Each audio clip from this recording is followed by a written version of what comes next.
Hi everyone, welcome back to my channel and this was a good week in the markets. और मेरे levels जैसे मैंने आपको बताए थे संडे को, लास्ट संडे को वैसे रिएक्ट किया। थोड़ा सा वॉलेटाइल मार्केट है, थोड़े ऑल टाइम हाई के आसपास है, इसलिए थोड़ा ज़्यादा वॉलेटाइल है, थोड़ा फियर है, थोड़ा सा फोमो है और इलेक्शंस का टाइम है, वॉर का टाइम है, तो थोड़ा सा मार्केट ऊपर नीचे चल रहा है ना। मार्केट ने क्या किया कि पूरे वीक भर में मार्केट ने ज़्यादातर पहले 3 दिन तो थोड़ा सा ड्राई टाइप का था, थोड़ा कंसोलिडेशन एरिया में दिया, फिर आखिरी 2 दिन अच्छे अच्छे मूव्स दिए और फिर जितना उसने मार्केट ने ट्रेंड किया था एक दिन में, फिर नेक्स्ट डे उतना का उतना ही पूरा का पूरा कवर भी हो गया। तो अपन देखेंगे कि नेक्स्ट वीक अभी कैसा ट्रेड कर सकते हैं और उसके नेक्स्ट वीक का एनालिसिस और लास्ट वीक का रिकैप करेंगे और थोड़े से देखेंगे कि मार्केट ने कैसा क्या रिएक्ट किया। तो चलते हैं अपन चार्ट्स पे। तो अपन देखते हैं कि निफ्टी ने कैसा रिएक्ट किया। तो निफ्टी अगर अपन वीकली टाइम फ्रेम पे देखें तो निफ्टी अभी बहुत अच्छे रेंज के अंदर इंटैक्ट है, जैसा पिछली बार डिस्कस किया था मार्केट में अपन ने कि निफ्टी ने अच्छा एक रेंज बना के रखा है, पकड़ के रखा है, उसी रेंज में चल रहा है। निफ्टी ने यहाँ पे एक ब्रेकडाउन दिया था, अच्छे सेलर्स को इनवाइट किया, बट वहीं से मार्केट यू टर्न मार गया और यू टर्न मारने के बाद वापस ऊपर चले गया और उसके बाद एक रेड कैंडल क्लोज करने के बाद ग्रीन कैंडल क्लोज किया मार्केट ने। ऑल्दो ऊपर से थोड़ा सा रिजेक्शन भी मिला है अपन को, बट अपन को जैसा तरीके से नीचे से एक सपोर्ट दिख रहा है कि यहाँ पे काफ़ी ज़्यादा बायर्स स्ट्रॉन्ग हो रहे हैं, स्ट्रेंथ आ रही है बायर्स में, तो अपन उसी हिसाब से अभी वही बायर्स मेंटेन करके रखेंगे कि बुलिश ही रहेंगे अपन अभी मार्केट में अनटिल अनलेस बहुत अच्छा कोई मतलब आई थिंक स्ट्रक्चर ये वाला कंप्लीट होने दे सकते हैं।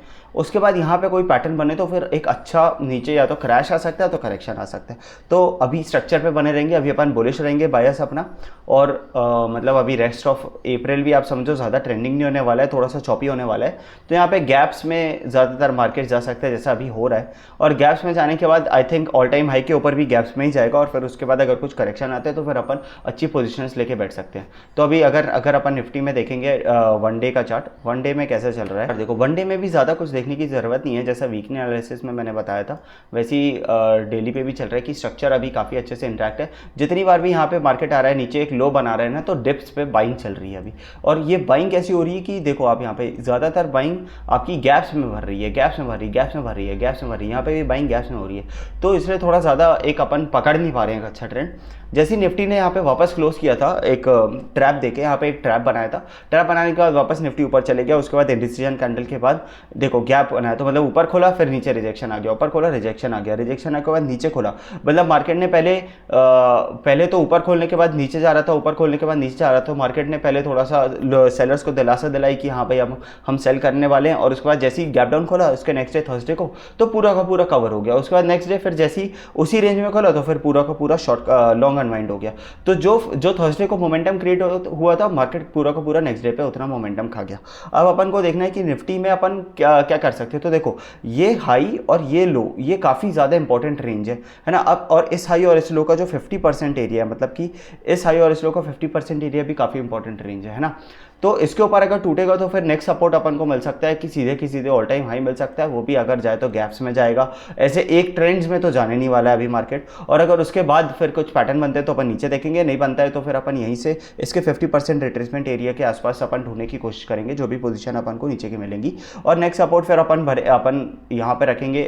इसका मैं आपको रीडिंग बता देता हूँ, 22,100 से लेकर 22,200 के आसपास, मतलब ये 100 पॉइंट की रेंज पड़ रही, तो इस सपोर्ट्स तक देखेंगे। और फिर उसके बाद ये ट्रेंड लाइन सपोर्ट देखेंगे जो कि यहाँ पे पड़ेगा आपको 22,000 डॉट, है ना। तो 22,000 तो ऐसे भी बहुत अच्छे एरिया चल रहा है। बट अभी अगर अपन देखें कि यहाँ पे अगर एक और चीज़ देखना है, एक और चीज़ यहाँ पे चेक करना है कि मार्केट यहाँ पे लो से हाई तक जो 0.78 है ना, वहाँ से रिजेक्शन ले रहा है, 0.6 पे आके रुक रहा है। और जो इस रैली का 0.5 है, वहाँ पे मार्केट ऊपर गया था, फिर वहाँ से नीचे रिजेक्शन लिया, फिर वहीं से एग्जैक्ट वहाँ से वापस ऊपर चलने लगा। तो अभी अपन को यहाँ पे देखना है कि मार्केट कैसे रिएक्ट करता है। अगर मार्केट वापस 0.7 को तोड़ता है तो फिर डेफिनेटली यहाँ पे जो ये वाला लेवल है 22,780 750 से 780 के आसपास मार्केट आके बैठेगा, यहाँ पे धीरे धीरे जाएगा। और फिर यहाँ पे अगर कोई पोजीशन बनेगी तो फिर यहाँ पे या तो डंप आ जाएगा या तो फिर यहाँ से अपन देखेंगे कि ऊपर कैसा प्राइस एक्शन बन सकता है, क्योंकि टारगेट्स अपन को अभी ऊपर के ना पता है और उसके बाद किसी को नहीं पता रहता ऑल टाइम हाई के ऊपर के क्या टारगेट्स रहते हैं। तो लेट्स सी कि मार्केट अभी छोटे टाइम फ्रेम पे कैसा क्या रिएक्ट कर रहा है।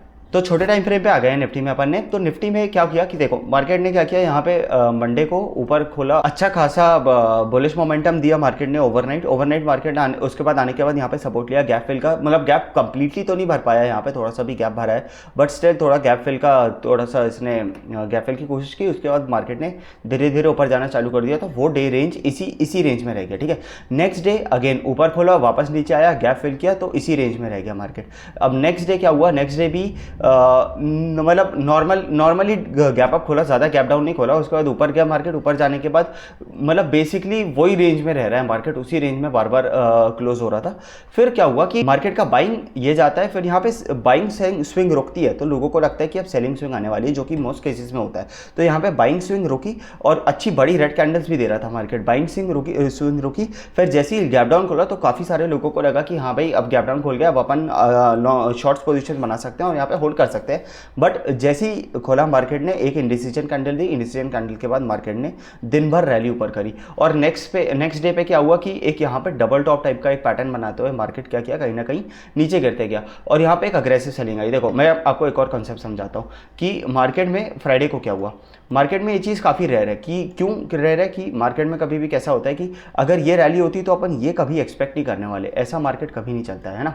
मार्केट आराम से चलता है, फिर करेक्शन देता है, फिर ऊपर जाता है, फिर अगर क्रैश होना रहता है तो यहाँ पे चेंज ऑफ कैरेक्टर करता है अपने स्ट्रक्चर ब्रेक करने के बाद। बट ऐसा कभी नहीं चलता कि one way up one way down, ऐसा कभी नहीं चलता। तो यहाँ पे जब भी आपको देखना है ना फ्यूचर में भी, थोड़े और छोटे टाइम फ्रेम पे आ गए अपन, तो अपन देखो यहाँ पे क्या समझा रहा था, यहाँ पे देखो डबल टॉप कहीं ना कहीं बना है, मार्केट ने ये हाइज लिए नहीं है, बट स्टिल मार्केट में काफ़ी ज़्यादा हैवी सेलिंग आ गई है ना। तो यहाँ पे क्या होता है कि आपको ये देखो, ये कैंडल आपको दिख रही है, ये होती है अग्रेसिव सेलिंग की कैंडल। अब यहाँ पे कैसा रहता है कि मार्केट में कभी भी अगर एक सिंगल रेंज में खुलता है काफ़ी अच्छे ट्रेंडिंग के बाद और वो अग्रेसिव कैंडल की रेंज रिक्लेम नहीं कर पाता है मार्केट, तो मार्केट क्या करता है फिर फर्स्ट हाफ में भी मार्केट के पास एक अच्छा अपॉर्चुनिटी रहता है नीचे गिरने का, ठीक है। तो देखो फर्स्ट हाफ में क्या हुआ कि मार्केट खोलने के बाद काफ़ी अग्रेसिव कैंडल बन गई। अब ऐसा यूजुअली नहीं होता है, जनरली नहीं होता है, बहुत रेयर केसेस में होता है। तो कभी भी फ्यूचर में होगा कि मार्केट एक मार्केट ने ट्रेंड दे दिया और ऊपर की तरफ अगर एक रेंज में खोला है, मार्केट रेंज में खोला, एक एग्रेसिव रेड कैंडल बन गई, तो वो कैंडल का लो अगर हाई रिक्लेम नहीं कर पाता है मार्केट उसी सेम डे के फर्स्ट हाफ में, तो फिर सेकेंड हाफ में कैसा रहता है कि आपको डेफिनेटली और सेलिंग देखने को मिलेगी। तो हमेशा यही रहता है। तो इसलिए मैंने भी फ्राइडे को ज़्यादातर शॉर्ट्स पे ही प्ले किया और यहाँ पे मेरे को अच्छे बड़े ट्रेंड्स भी मिल गए। मेरे को फर्स्ट ट्रेंड ही यहाँ पे मिल गया था, उसका सेकंड ट्रेंड भी यहाँ पे मिला था, है ना। तो अपन देखते हैं कि अभी मार्केट क्या कर रहा है। अभी मार्केट क्या कर चुका है कि अच्छी सेलिंग तो दे चुका है, बट यहाँ पे क्लोजिंग मार्केट ने अच्छे से ग्रीन में दी है। अब अपन को क्या करना है कि यहाँ पे अपन को सपोर्ट ढूंढना है। सपोर्ट ढूंढने पे अभी भी अपना इंटैक्ट रहेगा बुलिश व्यू, जो कि आखिरी 2 हफ्तों से है ना। तो अभी भी मार्केट को क्या करना है कि इस रेंज के आसपास अगर गैप अप खुलता है और अगर यहाँ पे रेंज आता है, मतलब 22,400 के आसपास आता है, तो यहाँ पे अपन को सपोर्ट मिलने पे बाय करना है। अगर यहाँ पे कंसोलिडेट कर जाता है गैप अप थोड़ा सा खोलने के बाद, तो भी अपन को बाय करना है। और अगर काफ़ी ऊपर गैप अप खुलता है तो फिर लीव करना है मार्केट को। या अगर बिना गैप अप अगर फ्लैट खुलता है या नीचे भी खुलता है, तो फ्लैट खोलने के बाद भी अगर रेंज बना रहा है तो रेंज कंसोलिडेशन के ऊपर की तरफ ब्रेक करना है। अगर नीचे की तरफ ट्रैप मिल जाए तो और नीचे अच्छी पोजीशन बन जाएगी। और अगर नीचे जा रहा है मार्केट तो यहाँ पे अगर सपोर्ट बना रहा है तो सपोर्ट के ऊपर अपन को बाय करना है अच्छे से और उसको होल्ड करना है, ठीक है। अपन को हटना नहीं है। मैं आपको सपोर्ट एरिया और मतलब सिर्फ एक सपोर्ट एरिया नहीं है, मैं आपको 2 सपोर्ट एरिया मार्क कर देता हूँ। एक तो ये रेंज हो गई और एक है ना। तो आपको देखना है 22,320 से 22,340 की रेंज के आसपास देखना है। और फिर फाइनल रेंज आपकी ये बैठ के आती है बाय करने की, बट ये तो काफ़ी नीचे हो जाएगी। यहाँ पे ट्रेंड लाइन का सपोर्ट भी कहीं ना कहीं मिलता है, 22,000 के आसपास है, 22,200, और उसके बाद फाइनल सपोर्ट 22,000 है ना। तो आपको यही देखना है कि यहाँ पे अभी आप सपोर्ट्स पे बाय कैसे कर सकते हो। और अगर सपोर्ट्स पे बाय नहीं हो पा रहा है तो फिर मतलब अग्रेसिव पुट्स की ज़रूरत नहीं है बनाने की, अनटिल अनलेस मार्केट हाई को तोड़ के फिर वापस नीचे आने की कोशिश नहीं करता है। हाई बहुत ऊपर नहीं है, हाई एकदम यहीं पे है 20,770 पे। तो अगर इसको नहीं तोड़ रहा है मार्केट, इसको नहीं तोड़ रहा है, यहाँ पर रुक रहा है, तो आपको देखना है कि नीचे आने के लिए कैसे बना सकते हैं। बट तब तक के लिए मेरे हिसाब से तो आप बुलिश मार्केट पर ही रहिए, बेरिश मार्केट पर मत जाइए और सपोर्ट्स बनने पर हायर ऊपर की अपॉर्चुनिटीज़ देखने की कोशिश करिए, ठीक है। और एक और रेंज बता देता हूँ कि अगर मार्केट इस रेंज को तोड़ता है ऊपर की तरफ मार्केट अगर मान लीजिए इस रेंज को ऊपर की तरफ तोड़ता है तो फिर आपको बहुत अच्छा ट्रेंड भी देखने को मिल सकता है इसी हफ्ते में। तो देखना पड़ेगा कि अभी वॉलेटिलिटी कैसा रिएक्ट कर रही है मार्केट को। क्या ऐसा वॉलेटिलिटी में कैसा रहता है ना कि ऊपर नीचे काफ़ी ज़्यादा हो जाता है, तो वहाँ पे थोड़ा सा आउट ऑफ सिलेबस टाइप की चीज़ें आ जाती है, तो वो अपने हाथ में नहीं है। बट अपने हाथ में है कि अगर अच्छे सपोर्ट पे आ रहा है, अच्छे पीओआई पे आ रहा है, तो यहाँ पे जाके आप ढूंढो और यहाँ पे आके लॉन्ग करो। यहाँ पे एक आप फेब लगा सकते हैं। फेब लगाने के बाद ये रैली का जो 50% एरिया है, मतलब कि 20,500, ये अच्छा साइकोलॉजिकल नंबर भी है। 20,500 20,550 के आसपास मार्केट आ रहा है, रुक रहा है, और यहाँ पे थोड़ी वीकनेस दिखा रहा है, तो यहाँ से आप सेल भी कर सकते हो। यहाँ पे अगर वीकनेस दिखी तो यहाँ से आप सेल भी कर सकते हो इन लेवल तक के लिए, 20,300 20,320 तक के लिए।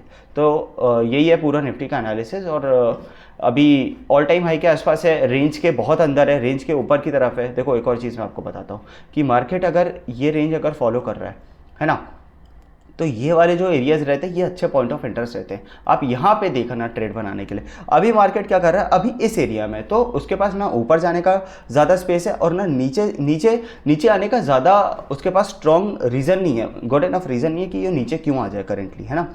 तो यहाँ पे आपको ज़्यादा अच्छी ट्रेड नहीं मिलेगी, तो वो ये सपोर्ट पे बाय करो, स्ट्रक्चर कंप्लीट होने दो, फिर वहाँ पे अग्रेसिव पोजीशन बनाओ। वहाँ पे अगर रुक रहा है तो फिर डाउन साइड की पोजीशन बनाओ, वहाँ पे ब्रेक कर रहा है तो फिर अप साइड की पोजीशन बनाओ। तो इस एरिया में अभी आप ज़्यादा ट्रेड नहीं कर सकते, है ना। तो इसलिए निफ्टी भी अभी मेरे हिसाब से थोड़ा सा साइडवेज रहने वाला है, गैप्स खोल के ऊपर जाएगा, तो थोड़ा सा देख के ट्रेड करना, और मतलब थोड़ा कम क्वान्टिटी में ट्रेड करना, बहुत ज़्यादा क्वान्टिटीज़ में ट्रेड नहीं करना। अब अपन देख लेते हैं बैंक निफ्टी की एनालिसिस। तो बैंक निफ्टी में आ गया अपन। बैंक निफ्टी में अगर अपन को वीकली बायस सेट करना है तो अपन को देखना है कि देखो यहाँ पे आपको क्या दिख रहा है, वीकली कैंडल में एक नीचे से ट्रेंड लाइन आ रही है। यहाँ पे देखो बायर्स कितने ज़्यादा स्ट्रॉन्ग है बायर्स, ठीक है। यहाँ पे देखो एक इतनी बड़ी सेलिंग कैंडल को भी रिजेक्ट करके कितनी ऊपर लेके आए मार्केट ने, first of all. Second of all, एक यहाँ से ऊपर से एक ट्रेंड लाइन आ रही थी जो कि एक ट्रायंगल का काम कर रही थी, और इसको काफ़ी ज़्यादा स्ट्रेंथ से ब्रेक किया। ब्रेक करने के बाद मार्केट वापस यहाँ पे कहीं ना कहीं आया, वापस रिक्लेम किया। रिक्लेम करने के बाद वापस बायर स्ट्रॉन्ग हुए, वापस बायर स्ट्रॉन्ग होने के बाद ऊपर की तरफ ले गया मार्केट को, ठीक है। तो यहाँ पे अगर अपन रेजिस्टेंस बनाते हैं तो देखो मार्केट अभी क्या कर रहा है, कोशिश कर रहा है कि ये कैंडल एक इनडिसीजन बना दी है, तो मार्केट कोशिश कर रहा है नेक्स्ट एक डिसीजन कैंडल बनाने की। तो अगर नेक्स्ट वीक अगर अपन को एक वन साइडेड ट्रेंड मिलता है तो वो शायद एक अच्छी ग्रीन कैंडल बन कर सकता है, एक अच्छी रेड कैंडल बन कर सकता है इन सपोर्ट्स के आसपास, इन रेजिस्टेंस के आसपास, ठीक है। तो अपन को देखना है कि और अगर सबसे अच्छी सेलिंग अपॉर्चुनिटी यहाँ पे मिलेगी ऑल टाइम हाई के आसपास, अच्छी बाइंग अपॉर्चुनिटी नीचे की तरफ मिलेगी। तो अपन डे टाइम फ्रेम पे देख लेते हैं कि बैंक निफ्टी अभी कैसा रिएक्ट कर रहा है। तो डे टाइम फ्रेम पे देखिए यहाँ पे क्या हो रहा है कि मार्केट ने नीचे खोला, मार्केट नीचे जाने के बाद यहाँ पे क्या हुआ था कि ये देखो ये लास्ट डे अपना, है ना, लास्ट वीक ये है। तो मार्केट ने यहाँ से जैसे रिजेक्शन लिया ऊपर की तरफ काफ़ी अच्छे सपोर्ट से, तो मार्केट गैप में खोला, गैप में खोलने के बाद नीचे आया, वापस रिजेक्ट लिया, वापस फिर से गैप अप खोला, गैप खोलने के बाद नीचे आया, इंडिसीजन कैंडल बनाया, उसके बाद गैप डाउन खोल के यहाँ पे सेलर्स को इन्वाइट किया। सेलर्स को इन्वाइट करने के बाद यहाँ पे मार्केट ने काफ़ी अच्छी कैंडल बनाई, फिर एक रिट्रेसमेंट भी दे दिया अभी, काइंड ऑफ रिट्रेसमेंट बोलो या प्रॉफिट बुकिंग बोलो, जो भी बोलना है बोलो इसको। अब यहाँ पे क्या करना है कि अपन को देखना है कि मार्केट इस कैंडल का भी 50% रेंज पे, अगर यहाँ पे मार्केट होल्ड करता है कैसे भी करके, तो फिर अपन नेक्स्ट, तो यहाँ पे अगर एक दिन या आधे दिन भी होल्ड करता है तो फिर अपन आपको नेक्स्ट एक ग्रीन कैंडल ही एक्सपेक्ट करनी है। अगर नहीं करता है, इसके नीचे जाता है, तो फिर आपको ये कैंडल के लो तक सपोर्ट देखना है ना। तो छोटे टाइम फ्रेम पे देखते हैं चल के कि कैसा बैंक निफ्टी परफॉर्म करेगा। तो बैंक निफ्टी ने क्या किया था कि एक अच्छे रेजिस्टेंस एरिया से यहाँ पे गैप अप खोला, गैप अप खोलने के बाद यहाँ से रेजिस्टेंस लेके नीचे आया, गैप फिल किया, गैप फिल करने के बाद एक अच्छा प्राइस एक्शन बनाते हुए बेंड करते हुए ऊपर गया। उसके बाद अगेन गैप अप खोला, गैप अप खोलने के बाद नीचे आया, गैप फिल किया, गैप फिल करने के बाद उसी रेंज में रह गया। फिर उसके बाद अगेन गैप अप खोला, उसी रेंज को थोड़ा सा ब्रेक किया, फिर वहीं की वहीं कंसोलिडेट कर दिया। नाउ इसमें भी सेम सेटअप यूज होता है कि अगर बाइंग स्विंग रुक रही है ऊपर और सेलिंग थोड़ा सा वीक दिखा रही है, बड़ी रेड कैंडल्स बन रही है, तो मार्केट के पास चांसेस है कि अच्छा खासा नीचे गिरने की। तो यही सोच के क्या किया था बाकी बहुत सारे लोगों ने, यहाँ पे एक अपनी पोजीशन से यहाँ पे जैसे ही गैप डाउन खोला तो मार्केट में पोजीशन बन गई होंगी डाउन साइड के लिए, जो कि 47,100 के आसपास बैठता है। तो ये नेक्स्ट सपोर्ट के लिए पोजीशन बन गई होगी। बट यहाँ पे क्या था कि एक्चुअली पहले से ही एक अच्छा सा रेजिस्टेंस आ रहा था जो कि अभी सपोर्ट की तरह एक्ट कर रहा था, पहले रेजिस्टेंस बना था। तो यहाँ पे जैसी मार्केट ने टैप किया, टैप करने के बाद यहाँ पे जैसी पोजीशन नॉर्मल क्रिएट हुई तो सुबह ही इतनी बड़ी रैली दे दी। तो सुबह ही मार्केट ने ना काफ़ी ऊपर ले गया, मार्केट ने खींच दिया, और सारे जितने भी सेलर्स इन्वाइटेड थे उन सब आपको मार्केट ने किकआउट कर दिया। फिर जैसे यहाँ पे रेंज तोड़ने ये वाली जो रेंज तोड़ा जो सब पिछला सपोर्ट की तरह काम करी थी, रेंज तोड़ने के बाद यहाँ पे थोड़ा सा प्राइस एक्शन बनाया, प्राइस एक्शन बनाने के बाद अच्छा बेंड किया। उसके बाद मार्केट ने थोड़ा सा प्रॉफिट बुकिंग दिखाई, थर्सडे को अच्छा खासा ट्रेंड आया था, थोड़ी सी प्रॉफिट बुकिंग दिखाई। प्रॉफिट बुकिंग आने के बाद मार्केट ने गैप अप खोला, गैप अप खोलने के बाद अच्छा रेजिस्टेंस के आसपास खोला, ऊपर भी गया, ऊपर एक रेंज बंद भी करी, एक रेंज के ऊपर मार्केट ने क्लोज भी किया था, क्लोज करने की कोशिश भी करी थी, बट वहाँ से मार्केट ने एक अच्छा फॉल दे दिया। तो देखो मार्केट ने यहाँ पे क्या किया, मार्केट ने सेलर्स को इन्वाइट किया, सेलर्स को इन्वाइट करने के बाद उनका स्टॉप लॉस खा के मार्केट ऊपर गया। यहाँ पे मार्केट ने गैप अप खोला, बायर्स को इन्वाइट किया, बायर्स को इन्वाइट करने के बाद अपना स्टॉप लॉस खा के वापस नीचे जाते गया। तो यहाँ पे अभी मार्केट क्या कर रहा है कि अभी यहाँ पे क्या है ना, थोड़ा वॉलेटिलिटी इतना ज़्यादा है और इंडिया विक्स भी इतना ज़्यादा क्रैश हुआ था कि इस पर इफेक्ट थोड़ा ज़्यादा पड़ता है ना। तो यहाँ पे देखो मंडे या ट्यूसडे को इंडिया विक्स अराउंड 20% के आसपास क्रैश कर गया था, तो इसलिए अपन को मार्केट की हालत ऐसी देखने को मिल गई थी। बट इंडिया विक्स में भी एक चीज़ बोलते हैं मीन करेक्शन आया, तो फिर जो चीज़ गिरती है बेसिकली वो चीज़ वापस उठती तो आई, डिस्ट्रक्शन के बाद कंस्ट्रक्शन होता ही है। तो मीन करेक्शन के बाद आपको देखने को मिला कि फिर वापस बायर सेलर्स अच्छे एक्टिव हो गए हैं, वापस वॉलेटिलिटी आ गई है मार्केट में, तो वापस में मार्केट ने अपना जो बुलिश व्यू था वो इंटैक्ट करके रखा है। अभी मार्केट का ऑल टाइम हाई अगर अपन देखें, ऑल टाइम हाई बिल्कुल भी ज़्यादा दूर नहीं है, काफ़ी पास खड़ा है, सिर्फ और सिर्फ 700 पॉइंट्स की रेंज पे खड़ा है, ठीक है।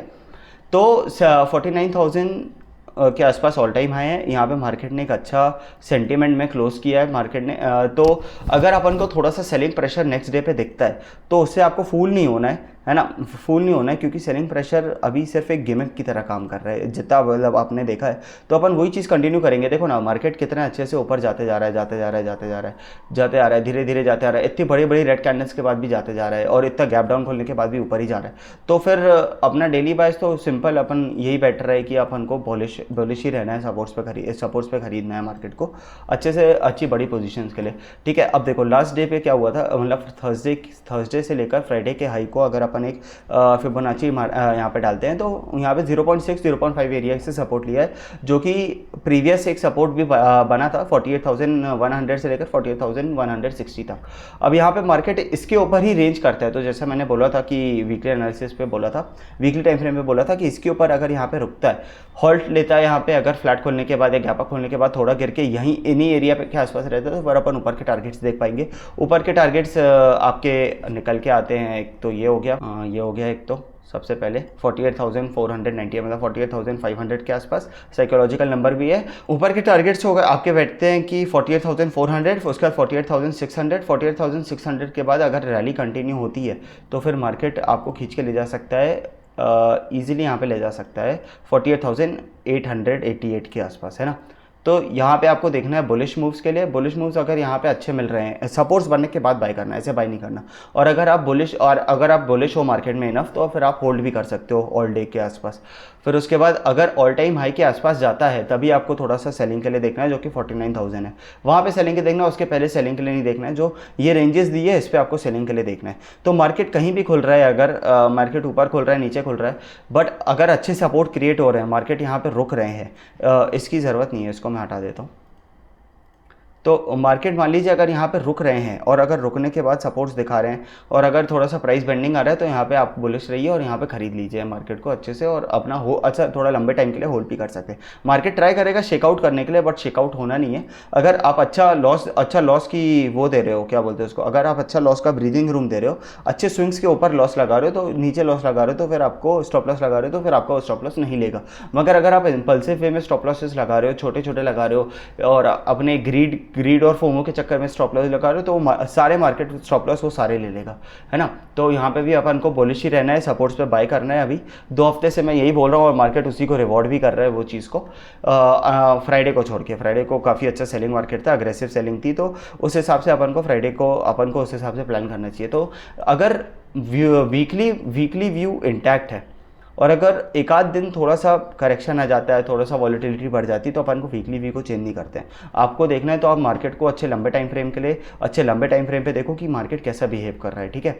अभी यहाँ पे इम्बैलेंस थे वो भी भर दिया, अभी यहाँ मार्केट सपोर्ट से नीचे जाते जा रहा है, तो आपको मतलब एक ऐसा बायस सेट करना पड़ता है, कन्विक्शन सेट करना पड़ता है, वरना कन्विक्शन अगर नहीं बैठते तो फिर आप ऑपोजिट भी प्ले कर सकते हो, बट अनटिल अनलेस आपका कन्विक्शन प्रूफ रॉन्ग नहीं हो जाता है तब तक आप उसी कन्विक्शन पे खड़े रहिए। तो this was my weekly analysis of Nifty and bank Nifty. तो मैंने कन्विक्शन बना के रखा है मेरा कि बुलिश हूँ मैं मार्केट में। एक्चुअली 2-3 वीक से बना के रखा है कि मैं मार्केट्स में काफ़ी ज़्यादा बुलिश हूँ। सो मार्केट इज़ रिवॉर्डिंग मी एकदम एग्जैक्टली। अगर एक लेवल से फॉल करता है भी, रिट्रेसमेंट है, तो देखो रिट्रेसमेंट आता है जल्दी आता है, उसको जल्दी पॉइंट्स मिलते हैं, ज़्यादा पॉइंट्स मिल जाते हैं, है ना। क्योंकि मार्केट जब भी गिरता है तो ज़्यादा जल्दी गिरता है, और जब भी ऊपर जाता है तो आराम आराम से धीरे धीरे बनते जाता है।